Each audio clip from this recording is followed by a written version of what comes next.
Welcome back to another SuperCoach video with me, JD. You're joining me for the round 13 review. We've had the second buys, and I must say, pretty good week of footy, just from the sense that, the umpires not killed, but umpires were interesting in a lot of games this week. But the 8 games over like 5 days, I felt works really well. Like, you just get a really nice spread of games. You don't feel like you have to watch footy all day, but you get a little bit here and there. So yeah, really enjoyed that, and maybe it helps that we had a decent week, so a 2021.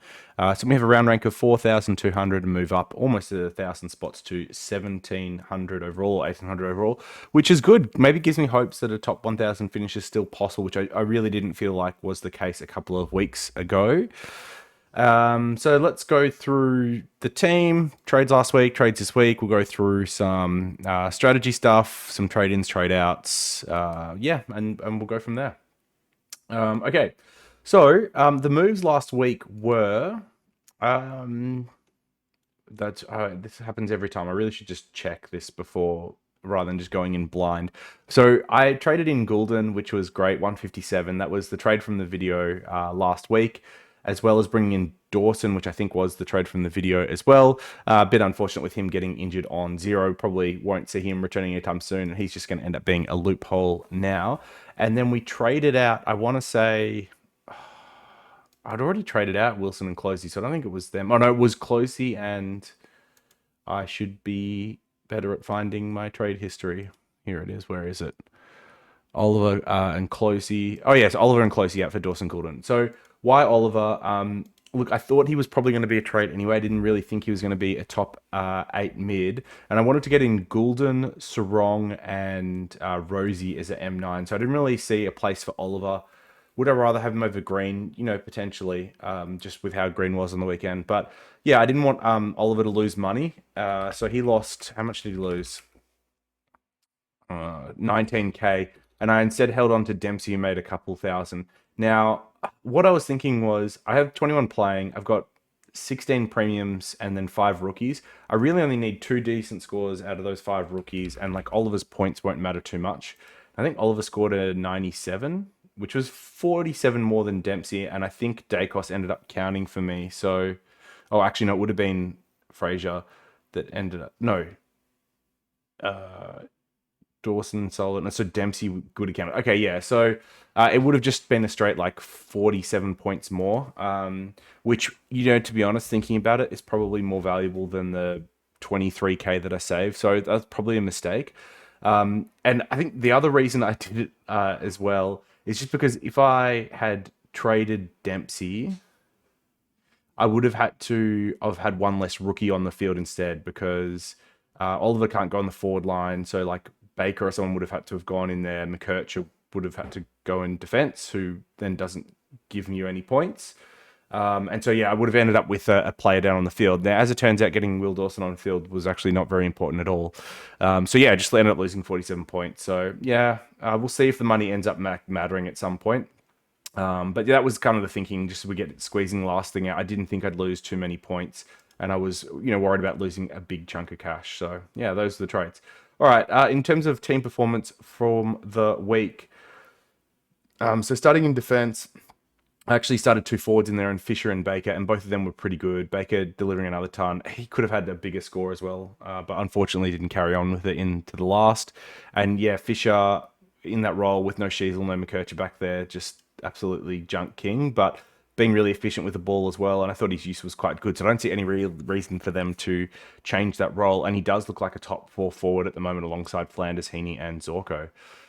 So yeah, pretty handy one to have at the moment. I think I picked him up a few weeks ago when he was still sub 400k, so that's been a decent trade in.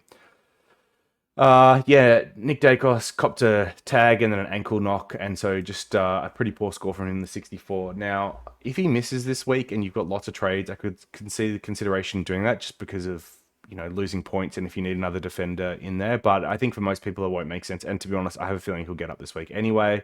Game was in hand, precautionary. He wasn't really having much of an influence. Why not just sub him out, rest him up for next week?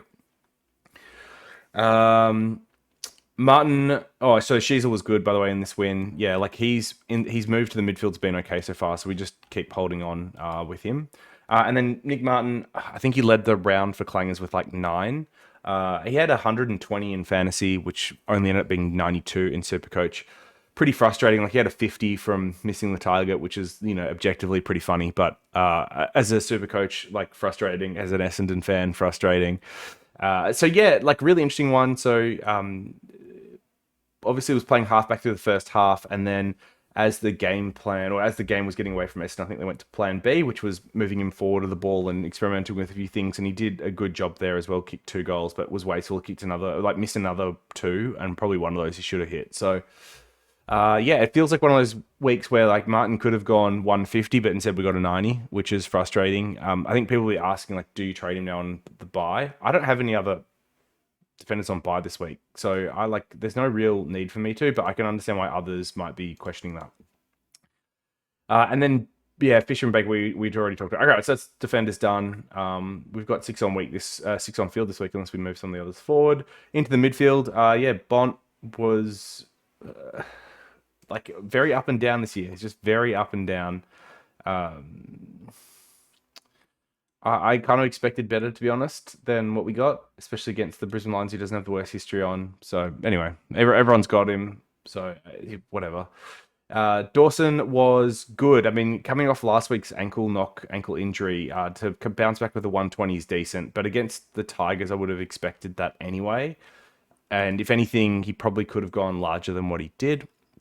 This week, he's got the revenge game against the Swans, which is going to be pretty tough because the Swans are in great form and the Crows are not looking in very good nick at the moment. So I can't imagine they'll be paying too much attention to him defensively. They won't really need to. Hopefully we get another good game out of Dawson before the bye. I have heard that he's not training still, managing that foot issue. So one to keep an eye on, not in my like vice captain or captain considerations as a result, but I think he's top 8 or there enough from here on out.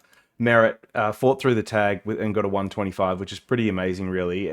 One of Merritt's knocks in previous years is he actually can't handle a tag very well. Now, I know Sincotta's not exactly A tier, and he's only been doing it for a few games when it comes to taggers, but he has done reasonable jobs in the last couple of weeks. So for Merritt to work through that 125 in a game where Essendon wasn't really doing a lot is pleasant enough. Goulden, Errol, yeah, this was a killer trade in this week. So there was maybe 5 options that people were looking at in the midfield this week coming off the bye. So you had Goulden, Green, Neil, Dunkley, and LDU. And really coming down to it, I was looking at either LDU or Goulden. They both hit the price point. They both have the ceiling. LDU has the nicer matchups, and so honestly, he could probably be better than here. But to get a 157 straight up is great. And what's funny is this was originally my vice captaincy before one of my viewers pointed out last week that, hey, Flanders is going to be on St Kilda. Consider that. I'm like, absolutely. Like, I love halfbacks against St Kilda. Why not? So, I was very stoked with Flanders, but actually kind of disappointed I didn't get the 157, didn't get my top score for the week. Not that I'm disappointed with Flanders whatsoever. So hopefully you listened and traded Goulden in. He actually wasn't that popular in the top 5,000 coaches. I want to say only 2% traded him in. I know he was already about 20% owned, but yeah, this is not a very popular trade in. And so very, very pleased with that. Still not quite getting at the 100% TOG, which is what we were aiming for, what we'd hoped. But I think he had, high 90s again, which is great. The time on ground is just unfair advantage. With Adelaide this week as well, I would expect another decent score out of Errol. Rao has been disappointing since owning him, and this is a bit frustrating because I thought this might happen. I thought like there's a chance that he actually doesn't keep on with his form, and he's probably not top 8 over the back end. And I still went him anyway. And so what I have had 2 pretty mediocre games, and then he's bye now. It's a bit frustrating. It's a bit frustrating for sure. Hopefully the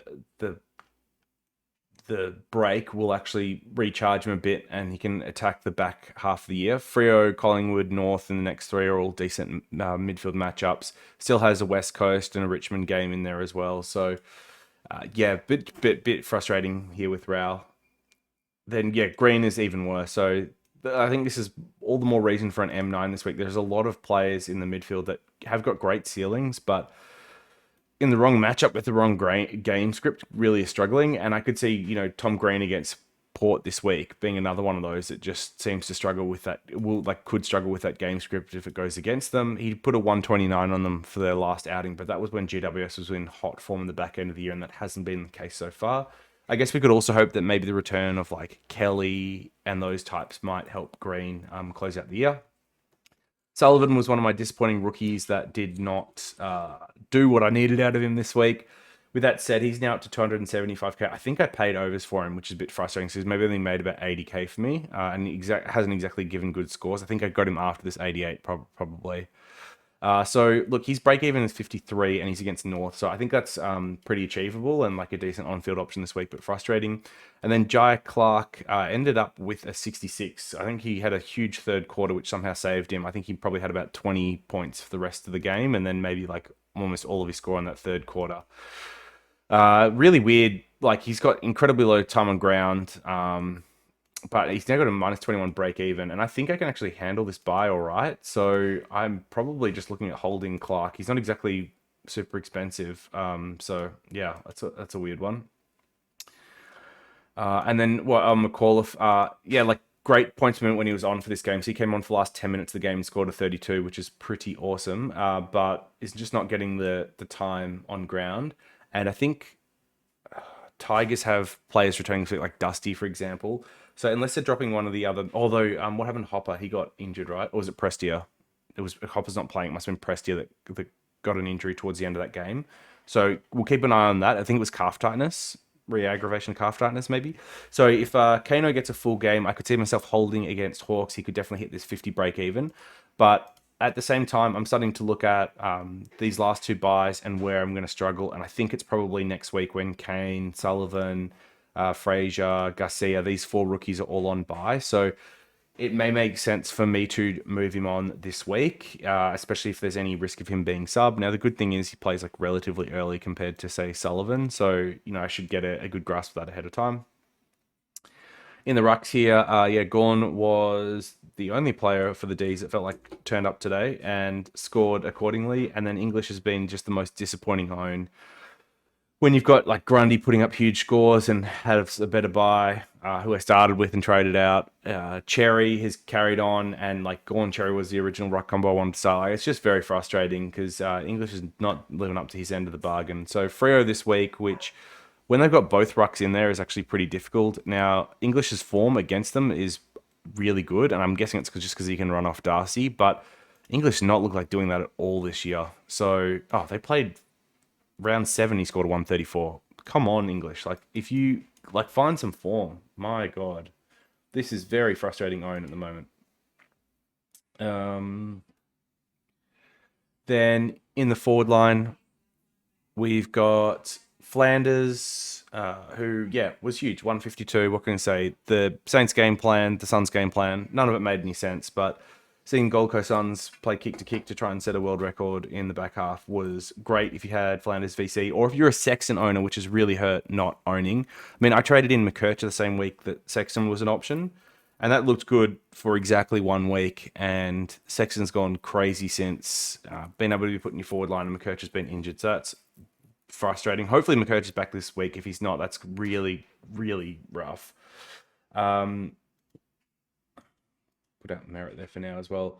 And then, so in the forwards here, so Flanders was good. Heaney was good. I mean, all the Swans were good in that game. Zorko was okay. I didn't think he was amazing. I did say last week that he's probably one that's probably worth just waiting a week, seeing how he goes, and then trading him in if you feel like it. So look, the 95 was okay. He's now in a tricky spot where he's got a huge break even, but then has the Saints matchup. So what do you do? Because he won't hit this break even. You can get him cheaper, but Saints matchup. So he could be a 150 this week. And if he plays Friday night, he's a vice captain option. So I think you probably just have to jump on Zorko anyway if you don't own. I think now's the time to do it. You get him a little bit cheaper than you could the week before, 16k cheaper. And yeah, he'll lose more money, but I think you just want the points on field this week. Dempsey, I thought he'd actually score like okay against the Swans. They haven't been the worst for outside players, but no bueno. Frazier was okay, but his role, I think, was he playing a bit of half forward again, which is frustrating. So anyway, Dempsey's break-even's low again, isn't it? 24. So this is the frustrating one. Is their matchup good after the bye? Because he's one that I probably need to trade now. It's Carlton. It's not good. So yeah, he's probably one I do need to trade. But at the same time, like I think I can handle this bye pretty well. So let's just actually before I start counting buys, let's maybe talk through some theory and then we can go into all that stuff. All right, how about that? Basically this week, what you should be doing is looking at how many you've got on field this week, how many you got on field next week, and trying to optimize for these two buys, as well as setting yourself up for the rest of the year. In general, that means the premiums you should be going are only ones that have already come off the buy. And I think like top targets, defense, you've got Houston, Ryan, Clark, or like Fisher, Sheasel, as well. In the midfield, you've got Sarong, Goulden, Butters is probably your top three to look at there. I know people will be looking at Warner, but like he's doing 25 and 2 goals a game and struggling to score 100, so I just don't love that. And then in the ruck line, you've got Grundy and Cherry who've come off their bye. In the forwards, it's probably Heaney, Zorko, Jackson as well. If you're looking for that R3, F7 type, they're probably the ones that you're really aiming for this week.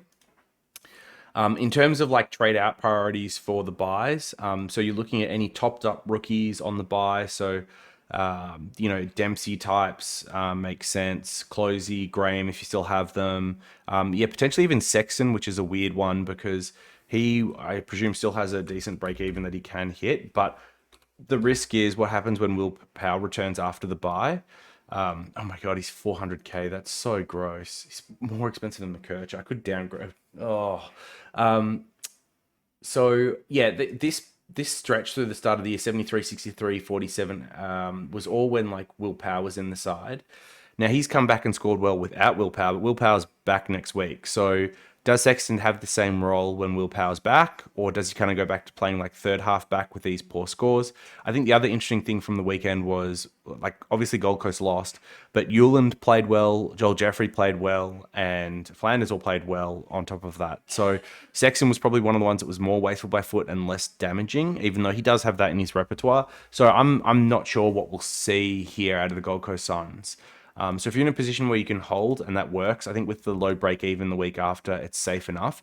But if you actually need to tap into him to make trades work over the next 2 weeks, I don't hate it, but beware it can backfire. Topped up rookies on the buy this week. You're also looking at topped up rookies on the buy for next week, if that's the worst buy for you or they're already losing money. So for example, like Wilson, McAuliffe, Sullivan, Harrison, Fraser, Garcia, who's dead and on the buy next week. So that's a double whammy. If he's not named this week, it's definitely one that you could look to trade out. So, like obviously check the break evens and stuff. So like Sullivan could hit that and it's got a good matchup. McAuliffe could hit that and it's a decent matchup. Fraser will definitely hit this 30 against Freo. So none of them are like urgent must trades, but all things you could consider. I wouldn't really worry about trading out like a Reed or a Dawson type that are dead, just because there's not enough money in them. And so like there's just really not that much value in moving them around. After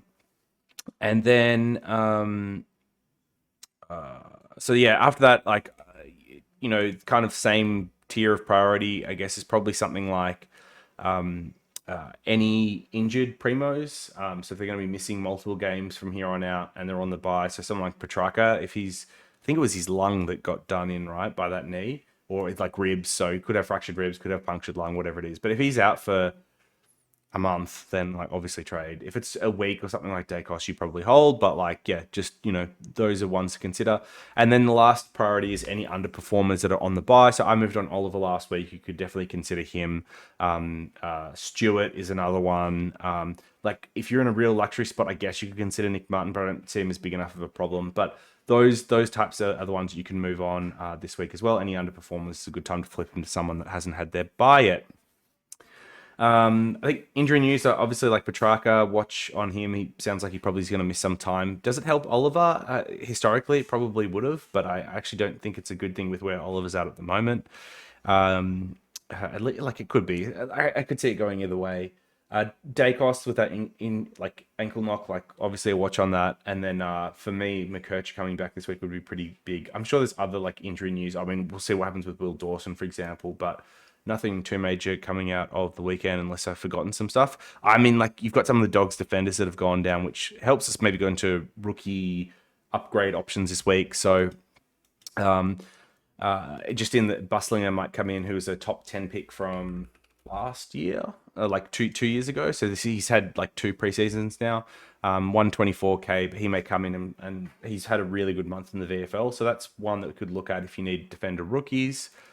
For sure. And like it's actually a little bit tricky for me because I had kind of Will Dawson going back there to activate this DPP loophole, and if I've got Dawson and Reed, I actually don't have room for Bustlinger, but I think he could be a solid D7 option if he holds in that Dogs defense, if he even gets a game. Other rookies to consider are Dowling, who had a couple of chances really to almost win this game for the Crows. Managed with the 63. I think his fantasy was higher, maybe I want to say 89. So saw enough of the ball, even though he's being played out of position more at half forward than on the ball, which is his natural spot. I think tough things with him here is that Swans this week, so you'd expect the Crows to lose him probably pretty badly, and in that role he may not score particularly well. And then does he get dropped in the coming weeks? Do they retool things over the bye? Not really sure. I mean, Crouch obviously isn't coming back. Rankin's coming back this week. See what happens to Dowling, because if Rankin's coming more into the forward line, they've got to move someone out. Now, I can see like other players like Berry and stuff coming out of that side before Dowling and then giving him a run at it, but we'll see what happens as to what they do there. So, yeah, Dowling's definitely an option this week. You've got Kruger, who's also 123k and has the benefit of being ruck forward. So if you weren't going to get like a Luke Jackson, you could get a Kruger to kind of be some loose cover there. So he kicked 3 goals against the D's and has North this week. So I can imagine he backs that up pretty well, but obviously has the awkward bye as Dowling does and as Bustlinger does, unfortunately. All of them have that last bye. Really looking for some rookies that are off the first 2 byes, but when you trade them in like Will Dawson, they get injured. So that's rough. I think Kruger's an option. If he was playing defense or something like that, it's probably what I would have preferred, or even more ruck time. But if he is doing ruck relief, which I should have paid more attention to, and he's kicking goals, then he should be all right. He should be okay to hold. Their fixture's not particularly great going forward. So North is fine. Then Gold Coast at home, where they're actually good, and it's probably tough conditions for forward, not great. Essendon, we should have the tall stocks. Like maybe he gets like a Ridley or something like that, which could be awkward. Geelong, I expect to have more players back, but then Hawks, Richmond, anyway. So he could be a decent cover option. And then the last one, which I'll just bring up quickly, is Sard for Essendon, just because he's 102k def mid, and I know people are going to talk about him because I think he had something like 28 touches and 4 goals or something ridiculous on the weekend in the VFL, and that was with him being taken off early with an ankle knock in the 4th. Now, he looked fine after the game, so is there a chance he comes in after the bye? And you know what? Potentially. We have Dersma and Redmond to return after the bye, but I think there are other players that can be dropped. It just really depends on what Scott wants to do, because he's never really been keen on bringing some of these guys in too early and blooding them too early. And I could see him coming in as like a sub option to begin. So I'm not a fan of going early on someone like that this week who hasn't debuted and is on the bye, but you could look at him as a downgrade option next week. Now, lastly, if none of these options appeal to you, I do think you can, and like you don't have too many dead rookies. I've got 3 now actually 4. I've got Garcia, Dawson, Livingston, and Reed. So I've got 4 dead rookies. I probably can't bring in a 5th. But if you're only sitting with maybe like Livingston and one other, then I think you could just look at bringing in a pure loophole and be fine with it if none of these other rookies really appeal to you.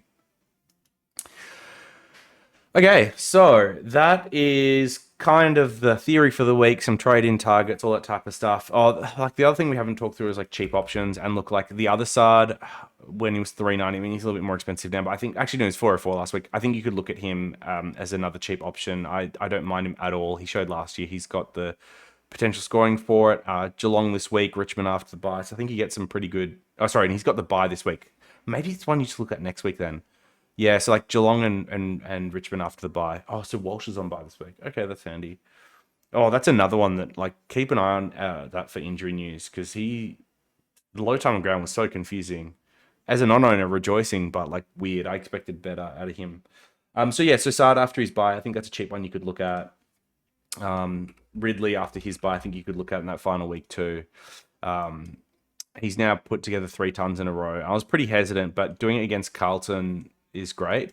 Now, the interesting thing is when he was absolutely at his prime for scoring, he was monstering the kick-ins. He's only been getting maybe like a third of them. So what Blues had 6 behinds on the weekend that we had kick-ins from. I think he had 2 of the 6. So and Redmond's been out as well, who's been the primary kick-in taker for us this year.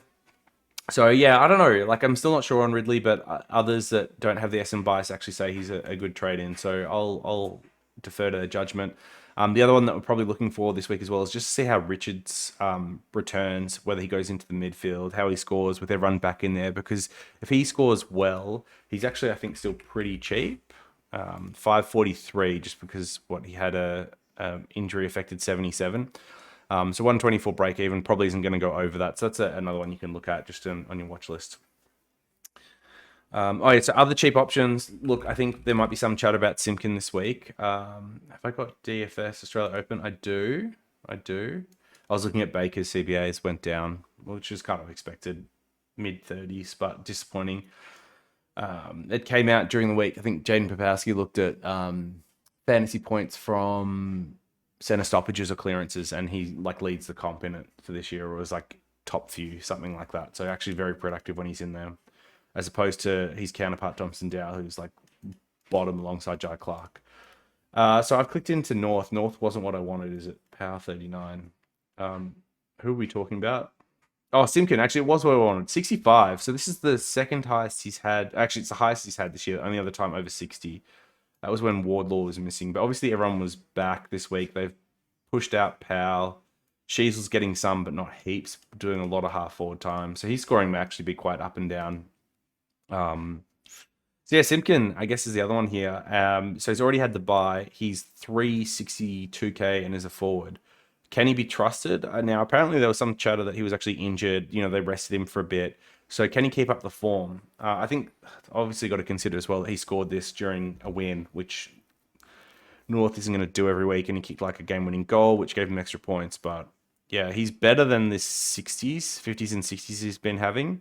He could stick this role for like foreseeable run. These last 5 games are pretty nice that they've got. If I've still got a luxury trade, like that's when I'll be targeting LDU as a non-owner. Okay. So yeah, there's some cheapies. All right, so what do we do for trades this week? It's a good question. So I had been planning to finally get Sarong in, which I'm looking forward to.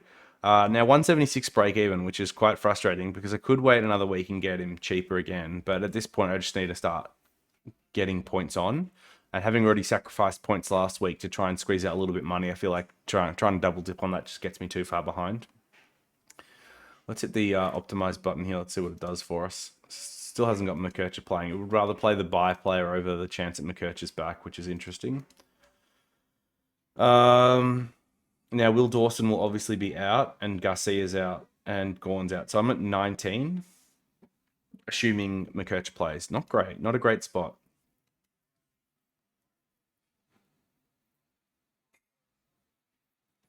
And then the other thing we'll just quickly look at before we lock in any trades is next week. So what does next week look like?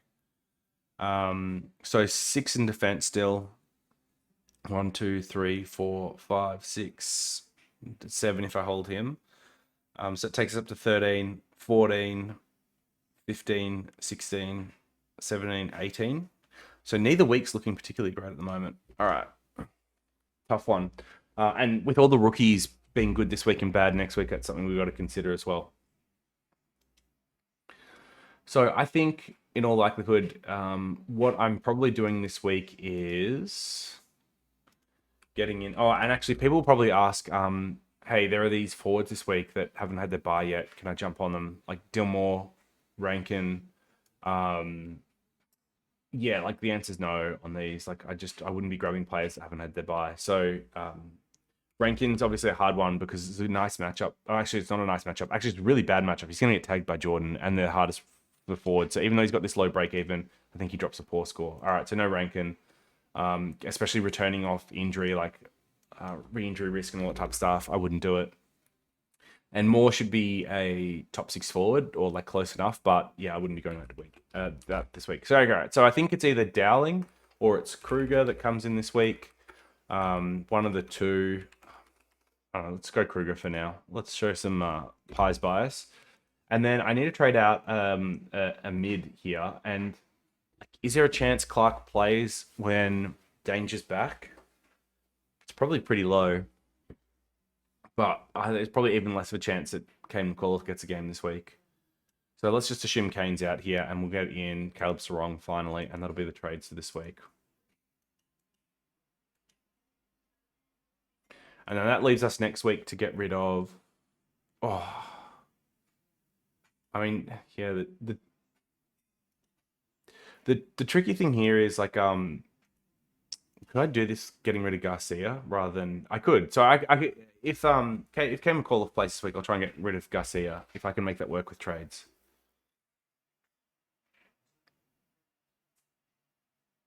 Okay, this is a pretty poor spot to be in. Doesn't feel great. All right, so 6.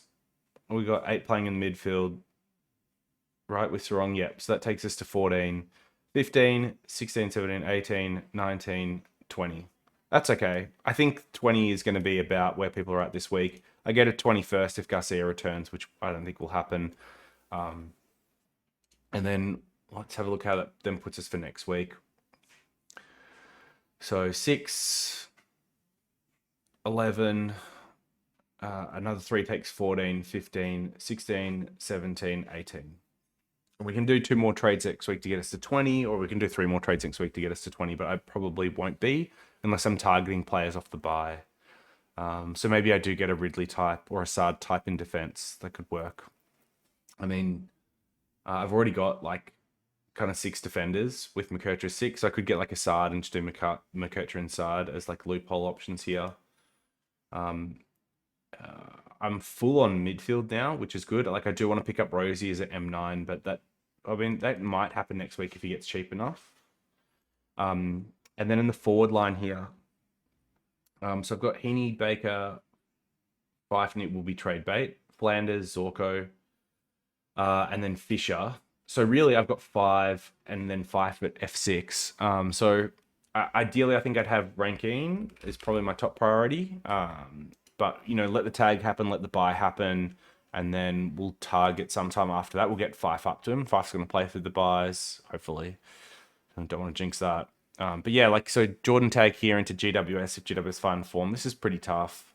I'm not desperate to jump into ranking into those matchups. So look at his form against GWS. Never gone above 62 in the last 3.